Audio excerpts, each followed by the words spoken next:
બોટાદ જિલ્લાના ખાંભડા ડેમનો એક દરવાજો 15 સેમી ખોલાયો અને નદીકાંઠાના વિસ્તારોમાં એલર્ટ જાહેર. ભારે વરસાદ બાદ ખાંભડા સિંચાઈ યોજનામાંથી પાણી છોડાયું.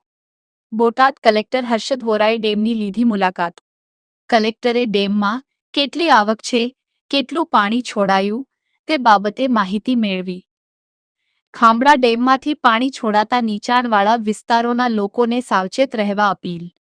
ઉતાવળી નદીમાં વધશે પાણીનો પ્રવાહ, ખાંભડા ડેમનો દરવાજો ખોલાતા તંત્ર એલર્ટ મોડમાં. બોટાદમાં વરસાદના કારણે ખાંભડા ડેમનો દરવાજો ખોલાયો. કોઝવે કે બ્રિજ પર અવરજવર ટાળવા સૂચના.